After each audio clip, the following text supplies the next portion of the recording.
Okay, this week we are going to be listening to a lecture on part 4 of what you're supposed to peer edit. And part 4 of your final proposal goes over and addresses 3 sections. Those 3 sections are your plan as well as your budget. And then it concludes with your call to action. So that's what you'll be working on, revising from your midterm, building upon, expanding upon for peer editing next week. Just a reminder that this week you should be peer editing part 3, and part 3 includes 2 sections which were gone over last week, and those 2 sections are your literature review. And just a quick reminder, that's the new name that we're using in your final paper. That includes your models of success, maybe models of failure, and pieces of theory, as well as your problem section. The problem section should actually come first, but that's where you're really quantifying and defining your problem, as well as giving data points on your population. So that's what you guys are peer editing this week, and I wish you well with that. Please always feel free to email me with any questions that you may have, but for the purpose of this week, we're going to be going over part 4. And then just know that the last portion we'll be going over is part 2. I know it's out of order, but that's the best way to do it. So just stay tuned for part 2, which will happen in a few weeks. Okay, so part 4, it starts with the plan.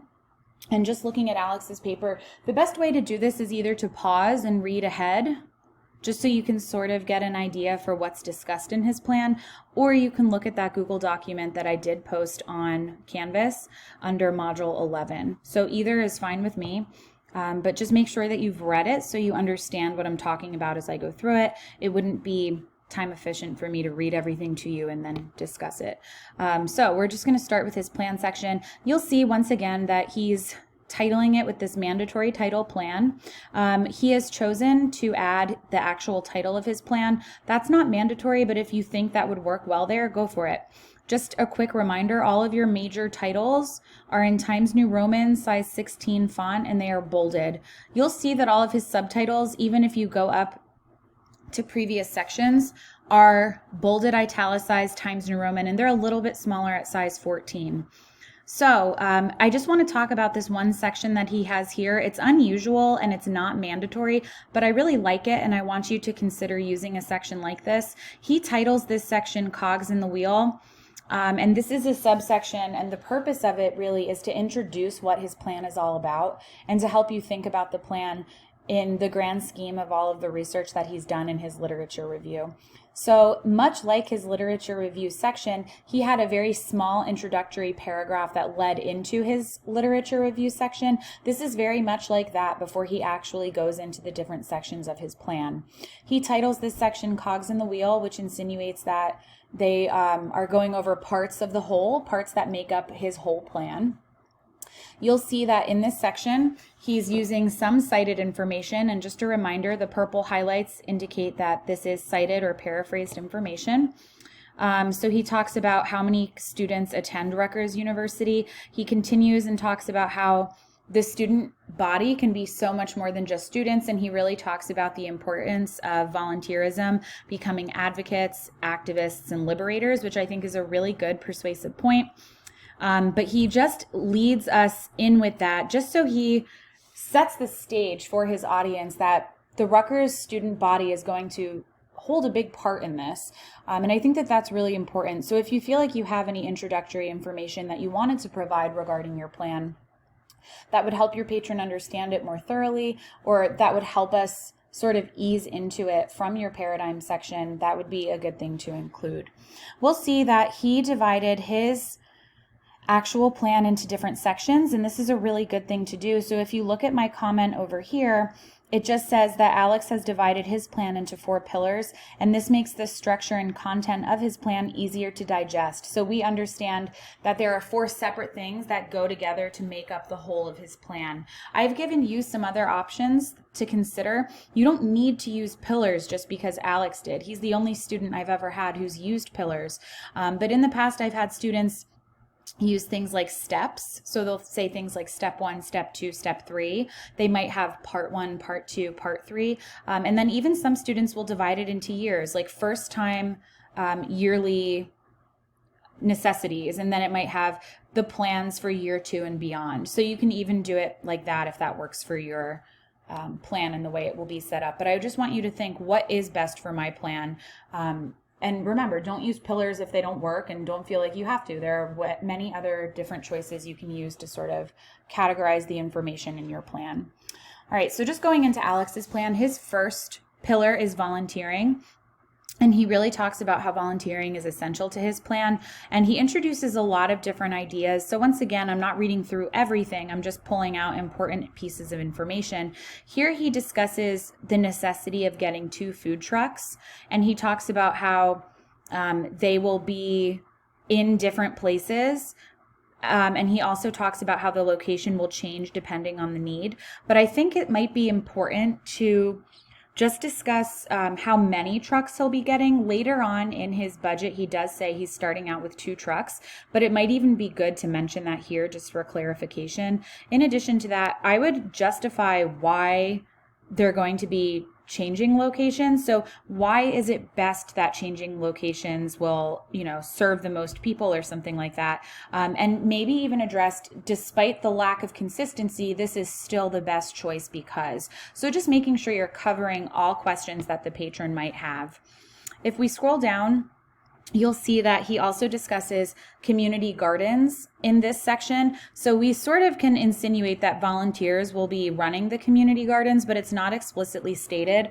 He talks about having community gardens at Rutgers as well as in Trenton. So I just wanted to know, will the community gardens in Trenton be taken care of by Rutgers students, or will those be taken care of by Trenton residents? So just adding in that clarification would probably be helpful and would make his plan even more specific. Other than that, I do think that section is well gone over and well discussed. Going on to his second pillar for his plan, he has media presence, and this is definitely important, but I just think it's a bit rushed over. I felt like he could have expanded upon more different details and components that would go into the media presence and how it would be successful and how they would make sure that the residents of East Trenton were able to access them, or the students at Rutgers were able to access them, depending on what they're using the media presence for. Is it for gathering volunteers, or is it more for advertising the food to the Trenton residents? So going on to Pillar 3, Pillar 3 is focused on education. And this is a really important pillar to include because he talks about the importance of educating Trenton's youth. But I just wanted to know a little bit more. So he gives us one quote here, and I thought it was really good. He quotes a study that was conducted in Trenton by Rutgers students, and the study concludes that younger interviewees were less concerned with the negative health effects of eating badly.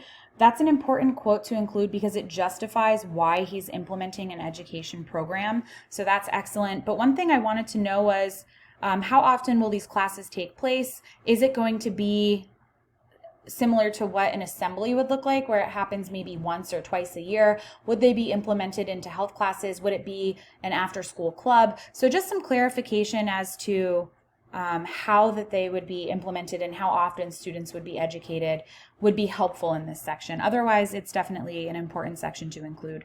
His last section of his plan is Pillar 4, and that's fundraising. And he really discusses here how fundraising is going to be core to making sure that this plan revolves each year and is able to continue. He even compares different fundraising techniques that Rutgers has seen, like the Big Chill or Rutgers Dance Marathon, and he even offers a statistic with how many volunteers participate and how much money that would raise. So I think that that's important to include as well. Next, we transition into his budget section. Once again, guys, it's size 16 Times New Roman bolded font. He goes over his one-time costs, and then he goes over recurring costs. And I think that's a really good way to structure it. And that's something that you could do if that feels like it's applicable for your plan. Some of you may not have yearly costs. It might just be a one-time fee. So just consider, what am I trying to solve, and what do I need / how do I need to develop my actual budget? So the starting cost, here's where we get a little bit more details on some aspects of his plan. But his RU food trucks, here we know that we're purchasing 2. And then he goes over a lot of different other aspects of his plan, but they're all sort of explained, and using bullet points is fine. He also puts it in the form of a chart using the tables option on Word, and I think that that is helpful in understanding how everything is broken down and how much we need. So that's also something that you could do, and you'll see that he also offers just small little justifications as to why he's choosing certain things in his budget, and it's also much more rational. If we look back to his budget from his midterm, I'm sure maybe some of you even remember his budget was well over $1 million, which was really out of reach and not rational or realistic for a proposal of this size. So you can see that he's gotten that budget down a significant amount, which is a positive thing. Okay, and we're just going to close off with his discussion. You can see it's a little bit more than a half a page long.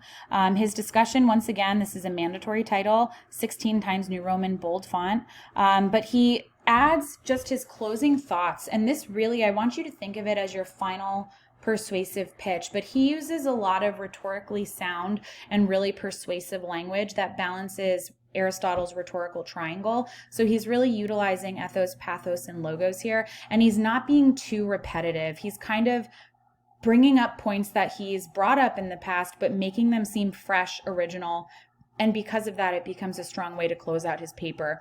Just to look at a few points regarding this section, I really enjoy his first line. It's engaging, it draws us in, it makes us care and think about his issue.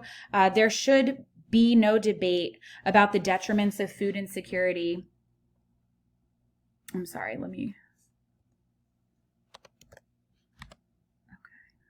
There should be no debate about the detriments food insecurity promotes in a society. Sorry about that. So yeah, that actually is very good. And it's also showing like this shouldn't be an issue that people are struggling with. And I think that's an important point to raise. He also is making sure that he's discussing how this can help alleviate other issues that could come out of food insecurity. And I think that's a good like big picture conclusion to kind of implement here to show how fixing this can fix other problems. I think that makes it really engaging and even more persuasive than he had anticipated. But you can see how this really is not that long. And then he sort of closes, and a lot of people close in a similar way. With your help, it may finally be possible to create change for the good in the area of East Trenton, change that could quite possibly be long lasting for years to come. So it's a really hopeful ending, and it's definitely inspiring and one that recaps all of the information that he's presented to us. One thing I just want to tell you about that discussion section,